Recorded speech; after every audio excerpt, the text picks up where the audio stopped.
हरे कृष्णा। आप सभी का हमारे YouTube चैनल पर हार्दिक स्वागत है। आज की इस वीडियो में आप रसपान करने वाले हैं कार्तिक मास महात्म्य के अध्याय 28 का। साथ ही आप सुनेंगे भगवान श्री कृष्ण की भक्ति की एक सच्ची कहानी कि कैसे भगवान अपने भक्तों को संकट से उबारने के लिए कैसे उनके सामने आ जाते हैं। अगर उनके सच्चे भक्तों पर कोई मुश्किल आती है तो उस मुश्किल घड़ी के आने से पहले ही कैसे वो अपने भक्तों को सचेत कर देते हैं। ये जानने के लिए आज की इस वीडियो को आप लास्ट में जरूर देखिएगा। सबसे पहले तो मैं आप सभी को बता दूं कि अब कार्तिक मास समाप्त होने को है, तो आने वाले मार्गशीर्ष मास यानी कि अगहन के महीने में आप हमारे चैनल पर मार्गशीर्ष मास महात्म्य की कथाएं भी जरूर सुनेगा और अब तक जो प्यार दिया है उससे ज्यादा प्यार देने की कोशिश कीजिएगा। आज वैकुंठ चतुर्दशी है। आप सभी को वैकुंठ चतुर्दशी की भी हार्दिक शुभकामनाएं। आज के दिन दीपदान कैसे किया जाता है, कौन सी कथा सुनी जाती है, इसकी कंप्लीट वीडियो हमारे चैनल पर अपलोडेड है। और अगले दिन कार्तिक पूर्णिमा है, देव दिवाली है, तो प्लीज हमारे चैनल पर कार्तिक पूर्णिमा और श्री सत्यनारायण भगवान की कथा भी आप जरूर सुनिएगा। देवर्षि नारद ने श्री ब्रह्मा जी से पूछा कि हे ब्रह्मा जी, अब आप मुझे कृपया कर ये बतलाइए कि तुलसी दलों को किस प्रकार तोड़ना चाहिए, किन किन तिथियों में तुलसी दल नहीं तोड़े जाते हैं, तुलसी दल तोड़ने का विशेष मंत्र क्या है, और इसके अलावा आप मुझे कृपया कर अब तुलसी जी की महिमा का भी वर्णन अवश्य कीजिए। तब देवर्षि नारद के प्रश्नों का उत्तर देते हुए श्री ब्रह्मा जी ने कहा, हे नारद, तुलसी दल या पत्तियां जब भी तोड़नी हो तो उसके लिए वैधृति और व्यतिपात इन दो योगों में रविवार, एकादशी, अमावस्या और पूर्णिमा इन तिथियों में, संक्रांति और जन्म मरण छूत में तुलसी दल तोड़ना वर्जित माना जाता है। इन तिथियों को भूल से भी तुलसी दल नहीं तोड़ना चाहिए। संक्रांति, अमावस्या, एकादशी और रात्रि और दोनों संध्याओं में अर्थात सुबह सूर्योदय से पहले और शाम को सूर्यास्त के बाद भी कभी तुलसी दल ना तोड़ें। किंतु तुलसी के बिना श्री हरि की पूजा संपूर्ण नहीं मानी जाती, इसलिए निषेध समय में तुलसी वृक्ष से अपने आप गिरी हुई पत्तियों से भी पूजा की जा सकती है। पहले दिन के पवित्र स्थान पर रखे हुए तुलसी दल से भी भगवान की पूजा की जा सकती है। अर्थात कहने का तात्पर्य यह है कि जो तुलसी दल आपने एक दिन पहले भगवान को अर्पित किए हैं, उन्हीं को गंगा जल से धुलकर दोबारा से भगवान को अर्पित किए जा सकते हैं। शालिग्राम भगवान की पूजा के लिए इन वर्जित तिथियों में भी तुलसी दल तोड़े जा सकते हैं। बिना स्नान के और जूता पहनकर कभी भी तुलसी दल ना तोड़े और ना ही तुलसी जी को स्पर्श करें। हे देवर्षि, अब मैं तुम्हें तुलसी दल को तोड़ने का नियम भी बताता हूँ। तुलसी का एक एक पत्ता ना तोड़कर पत्तियों के साथ अग्रभाग को तोड़ना चाहिए। तुलसी की मंजरी सभी फूलों से बढ़कर मानी जाती है।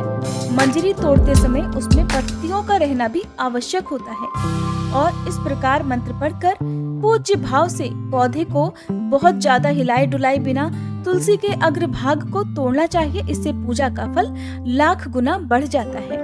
ये मंत्र है, मातस तुलसी गोविंद हृदयानंद कारिणी नारायणस्य पूजार्थम चिनोमि त्वाम नमोस्तुते। देवर्षि, तुलसी दल तोड़ने के अन्य मंत्र इस प्रकार हैं।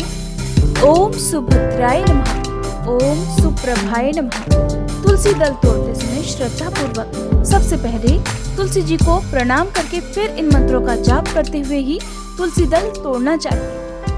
सभी को अपने घर में, अपने आंगन में तुलसी जी का पौधा अवश्य ही लगाना चाहिए। जहाँ पर नित्य नियम से तुलसी की पूजा होती है, उस घर में साक्षात लक्ष्मी जी का वास भी होता है।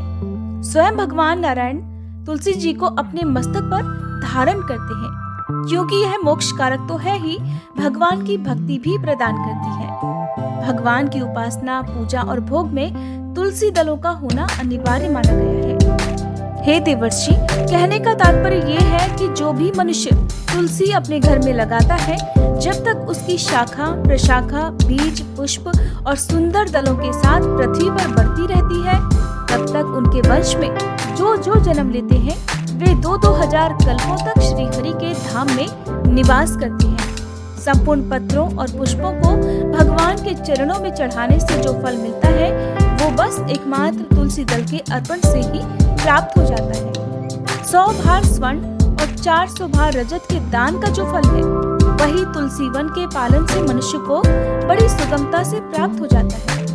जिसके घर में तुलसी का पौधा या बगीचा होता है, उसका वह घर साक्षात तीर्थ के समान होता है और वहाँ यमराज के दूत भी कभी नहीं जाते।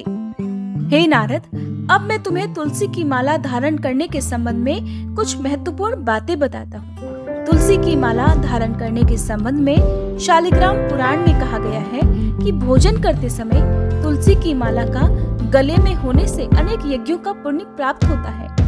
जो कोई तुलसी की माला धारण करके स्नान करता है, उसे गंगा स्नान करने जैसी सारी नदियों के स्नान का फल प्राप्त हो जाता है। तुलसी माला तुलसी जी के पौधे से निर्मित की जाती है। तुलसी परम पवित्र और आध्यात्मिक तथा औषधि गुणों से अपने आप में परिपूर्ण है। इस माला से भगवान विष्णु, श्री राम, श्री कृष्ण और गायत्री मंत्र का जप अत्यंत शुभदायी होता है। वैष्णव दीक्षा से दीक्षित साधु संत और गृहस्थी भक्तजन इसे कंठी के रूप में भी धारण करते हैं। तुलसी वन के नीचे किया गया पिंडदान पितरों के लिए अक्षय होता है, उन्हें मोक्ष प्रदान करता है। गले में तुलसी जी की माला धारण करने से जीवन शक्ति बढ़ती है, बहुत से रोगों से मुक्ति मिलती है। इस माला को धारण करने से शरीर स्वस्थ होता है, शरीर निर्मल, रोग मुक्त और सात्विक बनता है। तुलसी शरीर की विद्युत संरचना को सीधे सीधे प्रभावित करती है। इसको धारण करने से शरीर में विद्युत शक्ति का प्रवाह बढ़ता है और जीव कोशों द्वारा धारण करने की सामर्थ्य में वृद्धि होती है। गले में माला पहनने से बिजली की लहरें निकलकर रक्त संचार में रुकावट नहीं आने देती। प्रबल विद्युत शक्ति के कारण धारक के चारों ओर चुंबकीय मंडल विद्यमान रहता है। तुलसी की माला गले में धारण करने से आवाज सुरीली होती है, गले के रोग नहीं होते और हृदय पर झूलने वाली तुलसी माला फेफड़े और हृदय के रोगों से बचाती है। इसे धारण करने वाले के स्वभाव में सात्विकता का संचार होता है। तुलसी की माला धारक के व्यक्तित्व को आकर्षक बनाती है। अगर तुलसी की लकड़ी से बनी हुई मालाओं से अलंकृत होकर मनुष्य देवताओं और पुत्रों के पूजन आदि कार्य करे तो वह कोटि गुना फल देने वाला होता है। जो मनुष्य तुलसी की लकड़ी से बनी हुई माला भगवान विष्णु को अर्पित करके पुनः प्रसाद रूप से उसे भक्ति पूर्वक धारण करता है, उसके सभी पाप नष्ट हो जाते हैं। तुलसी जी के दर्शन करने पर सारे पाप समुदाय अपने आप ही भस्म हो जाते हैं। स्पर्श करने पर यह शरीर को पवित्र बनाती है, प्रणाम करने पर रोगों का निवारण करती है और जल से सींचने पर यमराज को भी भय पहुंचाती है। तुलसी लगाने पर यह भगवान के समीप ले जाती है और भगवत चरणों में चढ़ाने पर मोक्ष रूपी फल प्रदान करती है। देवर्षि नारद को तुलसी जी की महिमा का वर्णन करके श्री ब्रह्मा जी कुछ क्षणों के लिए मौन हो गए। आज का अध्याय समाप्त हुआ। अब सुनिए भगवान कृष्ण की भक्ति की कहानी। एक बार समुद्र किनारे एक गांव में कृष्णाबाई नाम की एक बूढ़ी माई रहती थी। वह भगवान कृष्ण की परम भक्त थी, एक झोपड़ी में रहा करती थी। कृष्णाबाई का वास्तविक नाम तो सुखिया था, पर कान्हा जी की भक्ति के कारण गांव के लोगों ने उनका नाम ही कृष्णाबाई रख दिया। गांव में घर घर जाकर झाड़ू पोछा करना, बर्तन साफ करना और खाना बनाना ही उनका काम था। कृष्णाबाई रोज फूलों की माला बनाकर किसी प्रकार समय निकालकर दोनों समय ही श्री कृष्ण जी को पहनाया करती और फिर समय मिलने पर घंटों घंटों कान्हा जी से बात किया करती थी। गांव के लोग जब बुढ़िया को इस तरह से अकेले अकेले बातें करते देखते तो यही सोचते कि बुढ़िया तो पागल है। एक रात श्री कृष्ण ने अपनी भक्त कृष्णाबाई से ये कहा कि कल बहुत बड़ा भूचाल आने वाला है, तुम ये गांव छोड़कर इस गांव से कहीं दूर चली जाओ। अब क्या था, मालिक का आदेश था, प्रभु का आदेश था, मानना तो था ही। कृष्णाबाई ने झट से अपना सारा सामान इकट्ठा करना शुरू कर दिया और गांव वालों को भी बता दिया कि कल मेरे सपने में कान्हा जी आए थे और कह रहे थे कि कल बहुत बड़ी प्रलय आने वाली है, इस गांव को छोड़कर पास के ही गांव में चले जाओ।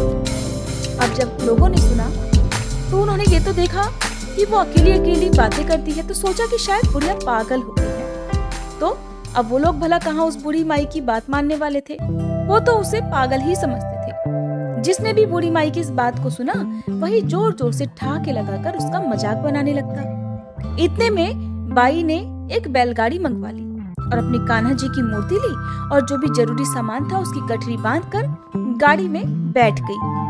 गांव के बाकी लोग तो अपने अपने घर में बड़े ठाठ से बैठे हुए थे। कुछ लोग थे जो बूढ़ी माई का मजाक उड़ाने के लिए घर के बाहर खड़े हुए थे। किसी को आभास नहीं था कि अगले दिन क्या होने वाला है। इतने में ही बैलगाड़ी भी आ गई।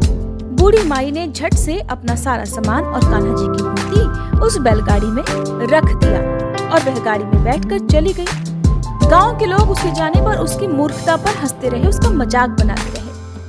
बाई जब जाने लगी तो अपने गांव की सीमा पार कर जैसे ही वो दूसरे गांव में प्रवेश करने वाली थी कि उसे कान्हा जी की आवाज आई कि अरे पगली, जा वापस जा और अपनी झोपड़ी में से जरा वो सुई तो ले आ जिससे तू रोज मुझे माला बनाकर पहनाती है।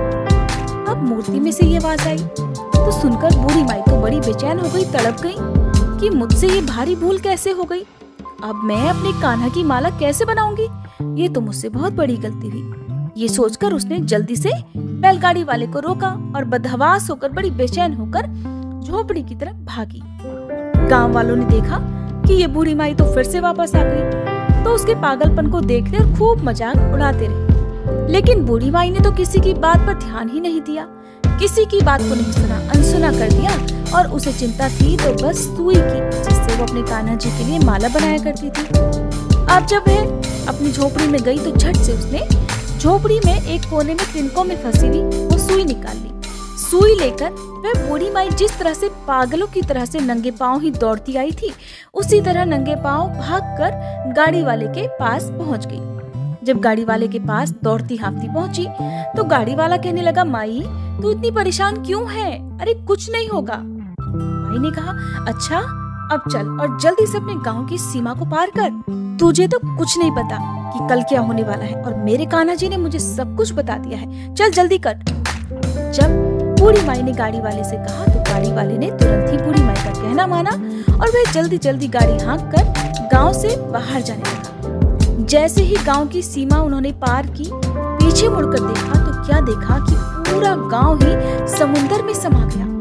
सब कुछ जलमग्न हो गया था। पीछे छूटे गांव में ऐसी प्रलय आई थी कि चारों ओर जिधर भी देखो पानी ही पानी नजर आता था, कहीं पर जमीन दिखाई ही नहीं देती थी। वो गाड़ी वाला भी कान्हा जी का बड़ा पक्का भक्त था। किसी तरह भगवान ने उसकी भी रक्षा करने में तनिक देर नहीं लगाई, तभी तो बूढ़ी माई का सहारा उसको कर दिया और अपने दोनों भक्तों की जान बचाई। तो इस तरह से जब प्रभु अपने भक्तों की एकमात्र सुई तक की इतनी चिंता करते हैं, तो वो अपने भक्तों की रक्षा करने के लिए भला कितने चिंतित होते होंगे। जब तक उस भक्त की एक सुई उस गांव में थी, पूरा गांव बचा हुआ था। जैसे ही बूढ़ी माई ने उस गांव से अपनी सुई निकाली और वापस उस गांव से बाहर आई, तब तक पूरा गांव डूब चुका था। तो इसे कहते हैं सच्ची भक्ति की भगवान अपने भक्तों को कोई भी कष्ट आने से पहले संकेत जरूर दे देते हैं और फिर भगवान के जो भक्त सच्चे हैं वो उनकी बातों पर और उन संकेतों पर विश्वास भी करते हैं। ये बात अलग है कि जो लोग भगवान पर विश्वास ही नहीं करते, उन्हें चाहे कितने भी संकेत मिल जाए, वो अनहोनी का ही इंतजार किया करते हैं। और जब सब कुछ बर्बाद हो जाता है, जब सब कुछ खत्म हो जाता है, तब लोगों को एहसास होता है कि इस आने वाले खतरे का आभास तो उन्हें बहुत पहले हो गया था, लेकिन फिर भी उन्होंने सावधानी क्यों नहीं रखी। तो जो हमें आभास होता है, यही वो संकेत है जो हमारे प्रभु हमें देते हैं। तो ये थी आज की कहानी। आपको कैसी लगी मुझे कमेंट बॉक्स में जरूर बताइएगा। एक बार फिर से आपसे अनुरोध है कि आज वैकुंठ चतुर्दशी की जो कथा मैंने आपको सुनाई है, उसे भर भर के खूब सारा प्यार दीजिएगा।